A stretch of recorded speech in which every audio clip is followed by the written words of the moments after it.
Começamos a partir de agora com o podcast Mimimi da Claudete, já disponível em todas as redes sociais. Acesse os nossos canais, Claudete Alves Oficial. Participe, interaja com a gente. Claudete Alves, tudo bem? Como é que você está? Tudo bem. Aos nossos ouvintes, estamos aqui. Façam suas perguntas, nos sigam, curtam, que o Mimimi da Claudete está no ar. E a gente começa exatamente em um período especial, que é o mês dedicado às mulheres. A gente sabe que tem o Dia Internacional da Mulher, que é 8 de março, mas todo mês é dedicado à reflexão sobre a situação das mulheres, não só no Brasil como no mundo. E a situação não está nada boa, né, Claudete? A gente pega os índices de violência que são absurdos. Você tem uma questão de um governo hoje que, de certa forma, não pune, não incentiva a punição aos casos de misoginia e machismo, né? Por exemplo, nós temos, segundo o Fórum Brasileiro de Segurança Pública, um feminicídio a cada 6 horas e meia no Brasil, apenas pelo fato de a mulher ser mulher. Então, mas isso é o que se sabe, né? O que é notificado. Quantos outros nós não temos por aí que não entram nas estatísticas, né? Lembrando que o Brasil é um país de dimensão continental e que nem as delegacias existentes funcionam 24 horas. Como notificar? Como saber? Tudo bem que tem o serviço 180 e tal, mas nem todo mundo liga, por desconhecimento e por falta de condições devido à gravidade das lesões sofridas. Então, geralmente essa mulher está sozinha, está com filhos pequenos, assustada, muito machucada, então nem tem como fazer a notificação. Então, os dados são alarmantes. Então, nesse março, mais um março de 2022, saudando o mês dedicado, né, às mulheres, é lamentável saber de índices tão alarmantes do feminicídio, da violência contra a mulher. E é triste, né? Porque assim, março, mulher, dia 8 é flores, todo mundo fala, mas o que a gente vê que a falta de proteção permeia os 365 dias do ano, né? De respeito, do carinho, do amor, da atenção. E para o ser que é responsável pela vida da humanidade, né? Se não são os úteros, não se tem vida. Então é realmente desassossegador. Os dados são tão alarmantes que, por exemplo, vou pegar o caso agora de estupros, para a gente ilustrar como a situação está grave. No período de pandemia, os números já eram absurdos no Brasil, mas só nos anos de pandemia, 2020 e 2021, a média foi de 26 mil casos de estupro por semestre. E, como você falou, isso é o que se tem registro. Mas não há um combate à cultura do estupro no Brasil, do macho que se acha no direito de abusar da fêmea no momento que ele bem entender, né, Claudete? Então, aí eu me remeto à responsabilidade da educação e à importância da educação para combater o machismo, a misoginia, as homofobias, enfim, porque os dados são alarmantes. É claro que na pandemia essa mulher ela foi responsabilizada pela família, pelo homem, de todo desafortunamento que acometeram as famílias, não só do Brasil e do mundo como um todo. Os dados são globais, né? Verificou-se, e as notícias que nos chegam é que em todo o planeta a violência contra a mulher aumentou assustadoramente. Então, ela termina pagando todas as contas de todos os males da sociedade. E aí o machismo impera, né, nessas situações. Nós vivemos uma sociedade muito machista e esse machismo se reproduz nessas práticas de violência contra a mulher, né? Então, esse ódio que nos parece ser atenuado no dia 8 de março, mas não é, né? Muitas recebem flores e tapas no dia 8, né? É estarrecedor as estatísticas. O cara também às vezes dá um bombom, dá uma flor e se acha no direito de cometer violência no resto do ano. Exatamente, Ou excepcionaliza o 8 de março com bombom, como você diz, e a flor e o bilhetinho, tal, meu amor, não sei o quê, e se ver o direito de todos os outros dias do ano bater, maltratar, praticar violência sexual, a violência psicológica, enfim. E o próprio Estado brasileiro termina em várias situações estimulando essas práticas, né? Haja vista aí as declarações do chefe da nação, né? As declarações misóginas e da cultura do estupro. Não podemos nos esquecer daquela velha frase, né? Estupra, mas não mata. Isso permeia muito o sentimento de vários governantes, inclusive desse que aí está comandando a nação. Você está falando de Jair Bolsonaro quando era deputado federal e disse que não estupraria Maria do Rosário, que era deputada colega dele de Câmara, porque ela era feia. Então, quando eu trouxe essa frase infeliz e que essa frase balizava muitas ações de homens misóginos na sociedade brasileira, essa frase ela foi conhecida pela primeira vez pelo então governador do estado de São Paulo, que foi prefeito também da cidade de São Paulo, Paulo Maluf. E o então presidente a reproduziu com um acréscimo. Olha, se você não fosse tão feia, eu a estupraria, né? Que foi a deputada federal Maria do Rosário. Ganhou o processo e tudo mais, mas uma frase dessa, ela termina estimulando comportamentos. Então, proferida por um sujeito que está ocupando o parlamento, sendo pago com dinheiro público, com todas aquelas regalias que tem dita, é claro que estimula, educa para que se acentue essas práticas misóginas na sociedade brasileira. E além disso, você citou aí rapidamente que é a violência psicológica, porque tem muito homem que acha que apenas o fato de ele xingar a companheira, a irmã, a mãe, a tia, de ele humilhar com palavras, com gestos, com atos, que isso não se configura como misoginia, como machismo. E é uma violência também e passível de denúncia e de apuração e punição pela justiça, né, Claudete? Não deixa de ser uma violência tão grave quanto a física. Em alguns momentos pode ser até mais prejudicial, porque machuca a alma, fere a dignidade. Então, a violência psicológica contra as mulheres, ela é tão absurda quanto tomar um tapa, um soco, uma facada, porque ela agride a essência, né?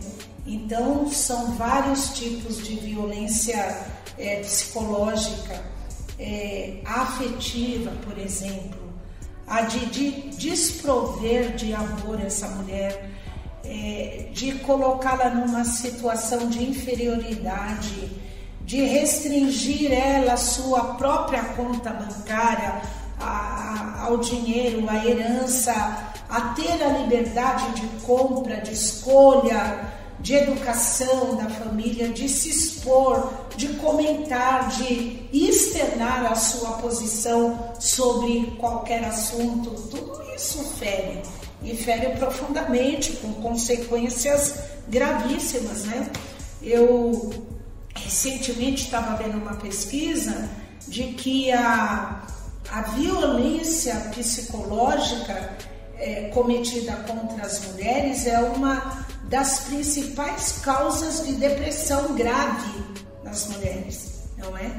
Então, bom, qualquer tipo de violência é inaceitável, né? Então, seja ela física, psicológica, enfim. Eu acho que o respeito teria que ser prioridade numa sociedade civilizada. Eu acho que os seres humanos pecam muito, né? Eu acho que os não humanos, os animais, eles estão muito mais avançados nessa consciência do que os seres humanos. Então é inaceitável, é um absurdo e parece que não tem fim, cada dia aumenta. Uns acham que é de vida agora você ter mecanismos mais eficazes de denúncia, mas eu não acredito que seja só isso. O mundo está muito violento, né? E as mulheres e crianças são as principais vítimas, as primeiras a serem vitimadas com tudo que está acontecendo, enfim.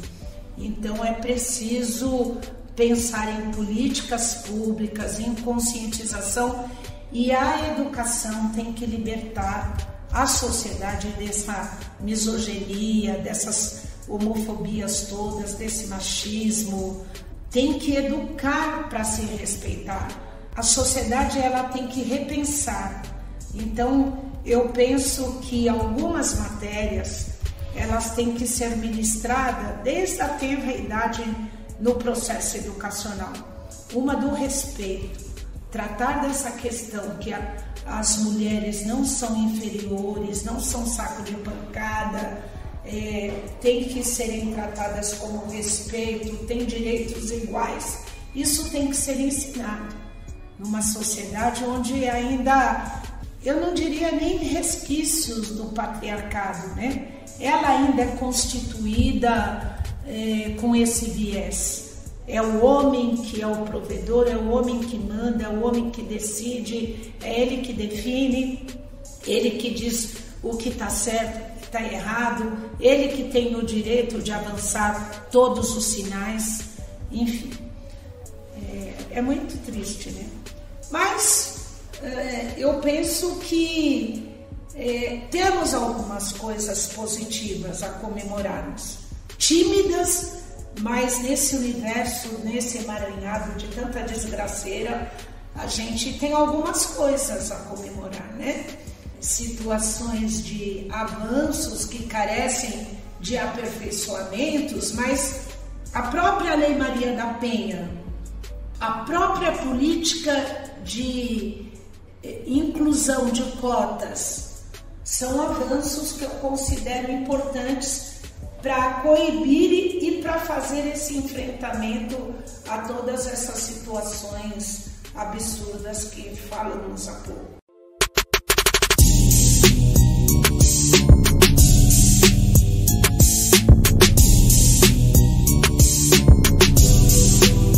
Agora, quando a gente tem uma ministra da Mulher, da Família e dos Direitos Humanos que não se manifesta quando 3 grávidas são estupradas, né, que vem associar gravidez com uma rede social, que vem dizer que vai colocar calcinha nas meninas e tal, ela, de certa forma, também, ela empobrece o debate, né? Ela tenta levar por uma questão que não é tão séria, e isso prejudica toda a luta, todas as conquistas, como, por exemplo, a Lei Maria da Penha, né? Sim. Bom, essa ministra, ela reproduz o que o governo que ela representa impõe. Ela é a contratada do presidente misógino e ela reproduz. Aliás, eu acho que todo mundo que está nesse governo Lembrando que esses cargos escolhidos pelo presidente são reprodutores do pensamento do presidente, né?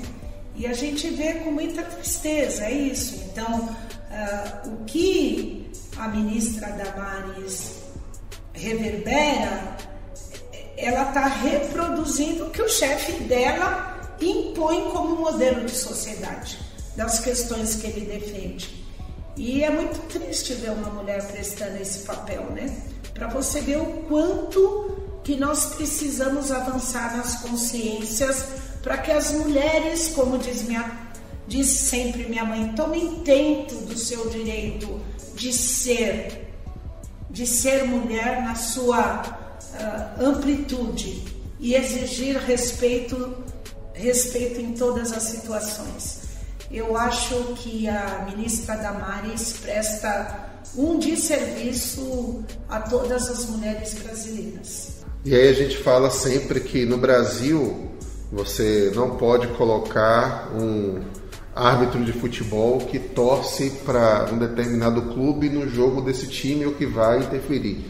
É a velha questão do legislar em causa própria.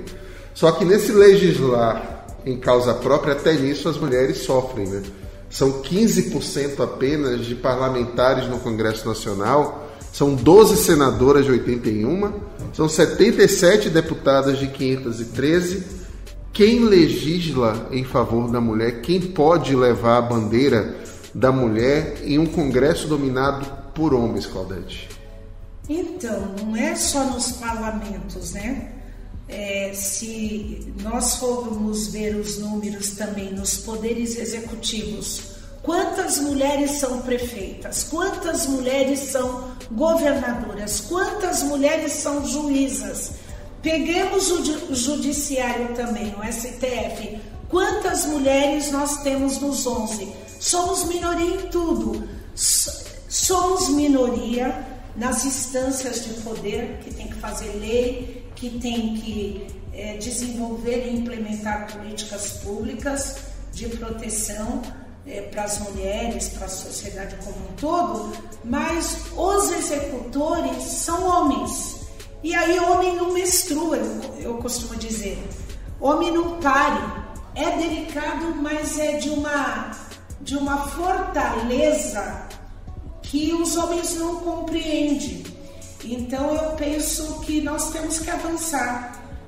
Acabamos de comemorar os 90 anos quando nós tivemos direito ao voto e naquelas condições ainda onde se não fosse casada não podia votar, aquela coisa toda que a gente conhece.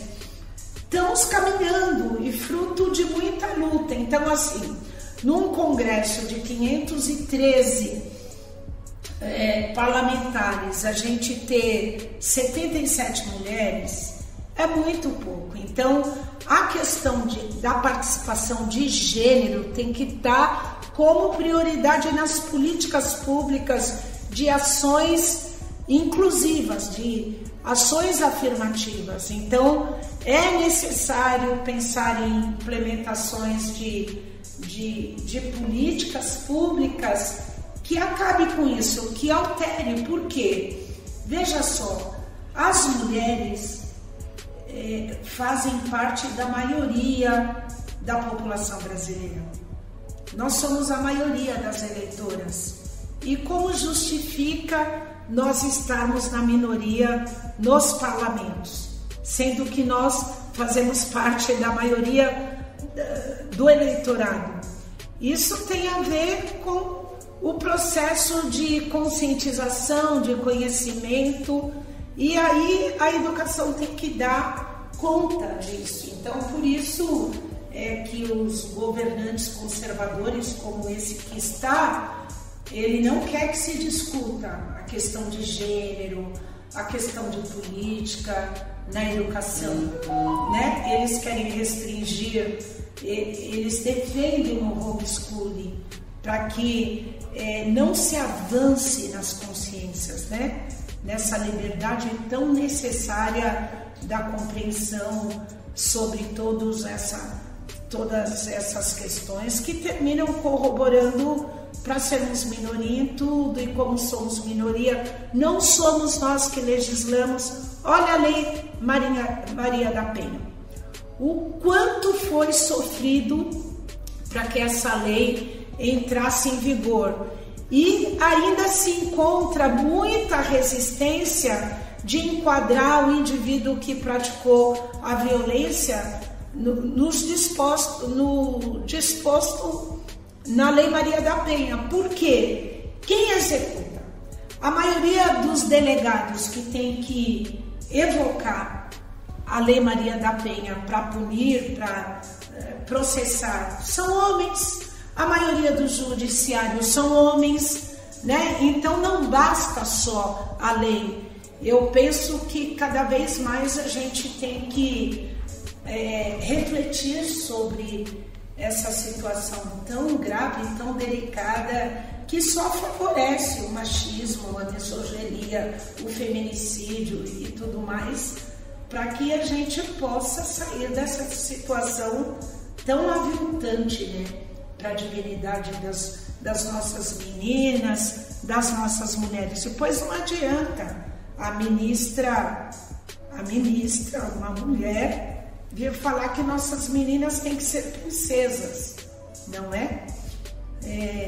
Então, mas eu queria aproveitar para falar, se já é grave para as mulheres como um todo, imagine para as mulheres negras. Acentua-se a gravidade do problema. Então, dentro dessas estatísticas do número de feminicídio, de violência que você colocou, o percentual de atingimento é maior nas mulheres negras. E por que será? Né? E aí ainda a gente lidar com a questão do racismo estrutural. Então temos um grave problema de gênero, mas também de raça, né? Então as mulheres negras ainda nesse universo se encontram numa situação ainda de mais desprotegimento, de mais desrespeito, e isso é muito grave. É um problema que tem que ser resolvido com ações afirmativas, com políticas públicas, com leis, para que esse tipo de coisa seja extirpado do seio da sociedade brasileira. E é por isso que esse podcast se chama Mimimi da Claudete, porque não é mimimi coisa nenhuma, é justamente essa busca por direitos, por leis, por cumprimento, por execução da justiça. E a pessoa pode colaborar com a gente, inclusive, propondo essas pautas. A gente vai fazer vários debates aqui. E Claudete Alves Oficial, isso tanto no Instagram quanto no Facebook. Pro Claudete no Twitter. Claudete Alves comenta no YouTube. E a gente vai iniciando essa trajetória. Muito obrigado pela sua participação aqui e até a próxima. Eu que agradeço, é um privilégio poder estar falando dos nossos mimimis, que não são só meus, são os mimimis que uma parte da sociedade entende que são reclamações que não tem nada a ver, mas só nós sabemos o quão graves são elas todas.